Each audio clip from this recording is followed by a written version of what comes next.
BFM Business, midi, l'heure H. L'invité avec Edwige Chevrillon. Caroline Delamarnière, merci d'être avec nous, présidente fondatrice de Capitalcom. Donc chaque année, vous faites, et vous venez là du reste, vous faites le bilan annuel des assemblées générales du CAC 40, mais pas seulement. Là, on va se focaliser sur le CAC 40, même si c'est pas complètement le CAC 40, parce que vous vous êtes arrêté, évidemment, le temps d'analyser les données, celles qui se sont déroulées avant le 23 juin. Donc ça en fait combien ? À peu près le 3/4, en fait, oui. Un peu plus. Il nous en manque 6 exactement. Oui. Est-ce qu'on peut dire quand même que c'est un climat très particulier, puisqu'il n'y a pas eu de vraies assemblées générales, il n'y a pas eu de petit four, on peut dire ça comme ça.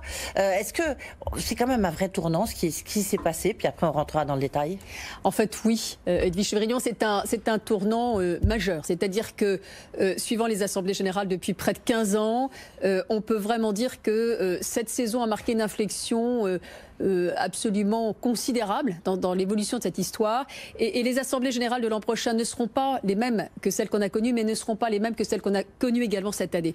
Donc on peut vraiment parler d'un virage stratégique majeur pour ce grand rendez-vous annuel. Paradoxe, qui est un moment de rencontre en fait, entre les dirigeants, leurs administrateurs et les actionnaires individuels. Alors maintenant, ce qu'on peut dire, donc c'était pas fait en présentiel comme on dit, mais les actionnaires étaient au rendez-vous. En fait, le taux de participation digitale à ces assemblées générales a été très important.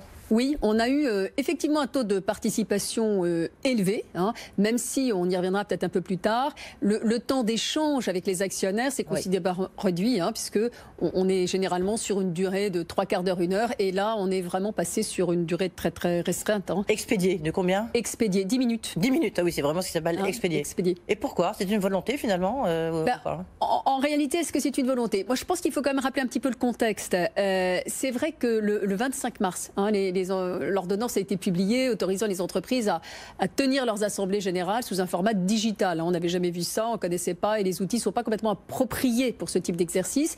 La première assemblée générale, c'est celle de Vivendi, elle s'est tenue le 20 avril. Donc c'est vrai que les entreprises ont eu un mois pour repenser, revisiter, réorganiser leur assemblée générale sur le fond, sur la forme. Alors, en réponse à votre question, en réalité, on ne pouvait pas tenir des assemblées comme habituellement sur un créneau de 2h40, 2h50. Donc on a réduit en fait le temps des assemblées générales à 1h20, 1h30.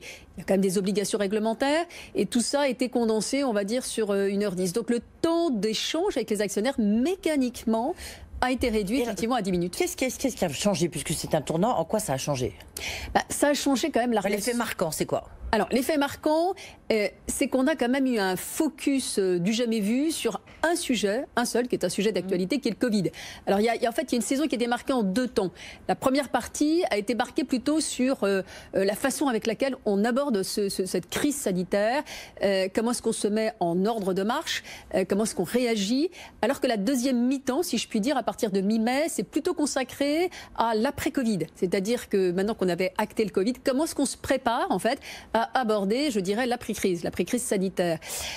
Donc ça, c'est un changement profond. Changement profond aussi dans digital, ça s'est jamais passé. On n'a jamais eu d'assemblée générale parce que c'était pas autorisé. 100% digital. 100% digital, ça n'a jamais été autorisé. Donc ça, c'est du jamais vu, avec des outils qui ne sont pas particulièrement adaptés parce qu'on a des problèmes de sécurisation qu'on ne connaissait pas, etc. Et puis sur le fond parce que du fait qu'on ait réduit en fait le temps de parole, fait qu'on a des assemblées générales qui quelquefois ont pu paraître un peu squelettiques. Squelettiques parce que très resserrées sur certains sujets de gouvernance, autour de l'actualité, du contexte. Moi je dirais que les dirigeants ont dû être à la fois des pompiers, des visionnaires, à la fois pompiers en expliquant aux actionnaires comment est-ce qu'ils réagissaient là tout de suite sur le moment, dans l'immédiateté, et puis visionnaire aussi, parce que les actionnaires attendent des dirigeants qui puissent leur donner une boussole pour l'avenir. On va revenir parce que l'autre fait marquant, évidemment, ça a été la baisse, voire la suppression des dividendes, chose qui n'est jamais arrivée. Là non plus, c'était quand même un fait extraordinaire. La réduction de rémunération des dirigeants, là encore, il y a des questions. Juste, est-ce que la démocratie actionnariale, vous qui observez ça depuis 15 ans, vous l'avez rappelé, Caroline Delamarnière, est-ce qu'elle était au rendez-vous? On s'est interrogé, notamment sur l'Assemblée générale de Lagardère, qui était une assemblée à haut risque, savoir si tout le monde avait pu s'exprimer, si les votes avaient été pris en compte. On sait qu'il a fallu une décision de l'AMF. Bref, est-ce que la démocratie actionnariale, elle a quand même fonctionné? Bon, Edwige, je vais vous répondre de façon assez cash. Elle a fonctionné autant que les entreprises ont pu le faire. Est-ce qu'elle a voulu le faire? Ont voulu faire, oui. Ou ont pu le faire, parce qu'on a quand même des outils digitaux qui ne sont pas du tout adaptés à cet exercice. Donc, elle a fonctionné autant qu'elles ont pu le faire, et puis dans certaines assemblées, un peu plus que dans d'autres aussi, hein, il faut le dire. Vous avez quand même des assemblées qui ont organisé des plateformes ad hoc avant l'Assemblée générale, ou d'autres qui ont autorisé des questions pendant l'Assemblée générale. C'est une toute petite minorité. La démocratie actionnelle a quand même pris un coup dans cette saison de l'Assemblée générale. Ouais. Et c'est vrai que nous, on a organisé quelques panels d'actionnaires qui ont plutôt ressenti de la frustration, de la tristesse aussi.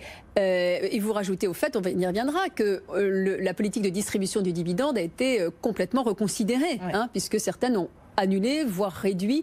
Donc pour les actionnaires individuels, c'était compliqué. On peut faire, non pas du name and shame, mais on va prendre peut-être sur le name plutôt, le plus positif. Quelles sont celles ou ceux qui ont joué le plus le jeu?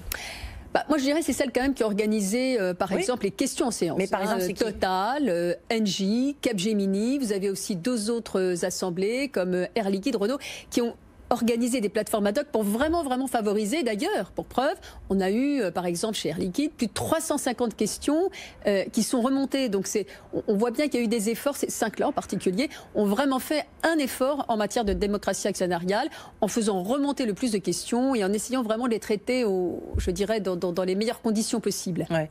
Donc, on voit, mais peut-être, parce que ça pourra peut-être se pérenniser. Ça coûte combien d'organiser une assemblée générale, vous le savez? Oui, ça peut. Normal, hein, j'entends. Normal, ça peut aller jusqu'à 1,5 million de location de salle, d'organisation, parce qu'il y a toute la mobilisation du CRDJ. C'est un an de préparation, une assemblée générale. Hein. C'est très lourd, c'est un très gros boulot. Hein. Donc revisiter tout ça en un mois, c'est pas rien. Alors les assemblées générales en format web, c'est beaucoup moins lourd. C'est beaucoup plus léger. C'est pour ça qu'il peut y avoir une tentation. Hein. En ayant des outils, en adaptant des outils. Hein, mais votre avis, il y a certaines entreprises qui vous ont dit, tiens, on va peut-être recommencer l'année prochaine? Alors, il n'y en a aucune qui a osé prononcé telle qu'elle. Ouais. Il y en a plusieurs dirigeants ont dit qu'ils ne souhaitaient absolument pas reproduire ce format d'Assemblée générale l'an prochain. Maintenant, on peut imaginer des systèmes mixtes, en fait. Hein. Ça, c'est possible. Alors, justement, il y a aussi l'autre, donc des actionnaires qui n'étaient pas contents de ces AG digitales. Et puis, l'autre point, effectivement, de mécontentement, c'était la baisse des dividendes. Donc, voire suppression des dividendes. Vous avez fait une petite topographie chez Capitalcom. Il y en a combien qui ont supprimé, combien ont diminué, lesquels? Alors on a à peu près, d'abord on a au total 3/4 des entreprises du CAC 40 qui ont effectivement soit supprimé, soit réduit. On a à peu près la moitié qui ont supprimé et l'autre moitié qui a réduit. Alors c'est vrai qu'il y a eu des impulsions de la part du gouvernement, de la BCE pour le secteur bancaire. Il y a eu des prêts garantis par l'État avec donnant-donnant. Ouais. Exactement. Donc c'est vrai qu'il y a quand même eu un effort massif de la part des entreprises pour contribuer à la situation. 3/4, c'est beaucoup. Alors pour les actionnaires individuels, c'est plus compliqué, vous voyez, pour les institutionnels, parce que eux-mêmes auraient eu besoin ou envie en fait d'avoir plus d'explications sur le sujet. Et c'est vrai que là, il y a eu beaucoup de frustration. Oui. Baisse de rémunération des dirigeants. Alors en même temps, on voit, il y a un chiffre qui était sorti, je me souviens plus de qui l'a sorti, qui montrait que la hausse des dirigeants, je crois que c'est le rapport Oxfam bien sûr, était de plus 60%, et alors que les salariales étaient grosso modo de 20%. Donc on voyait une espèce de hiatus quand même assez significatif. Cela dit, il y en a qui ont baissé, si on revient à votre étude, dans le CAC 40, on voit qu'il y en a quand même, alors combien qui ont de dirigeants? La moitié qui ont baissé leur salaire. Exactement, il y a 51%. Fixe, variable? Alors c'est soit fixe, soit variable, soit uniquement exécutif, soit exécutif et membre du conseil d'administration. Donc on a vraiment toutes les possibilités, quelquefois sur 2 mois, quelquefois sur l'année. Enfin, je veux dire, il n'y a pas eu de consensus sur cette politique de réduction, mais la moitié, quand même, ont fait un effort significatif en matière de baisse de rémunération des dirigeants. Ce qui n'est jamais vu, c'est vraiment du jamais vu. Et c'est ça qu'on trouve intéressant, c'est que pour la première fois, il y a une contribution à l'effort, que ce soit sous la forme du dividende ou sous la forme des rémunérations, sous l'impulsion de la FEP-MEDEF aussi, de la part des dirigeants. Je reviens un instant, sur la baisse ou la suppression des dividendes. Donc on sait bien que toutes les entreprises où l'État est actionnaire, il y a une demande express de l'État. Oui. Mais les autres, est-ce qu'il faut faire un distinguo peut-être avec les entreprises qui sont à capital familial? Est-ce qu'on peut faire une petite typologie?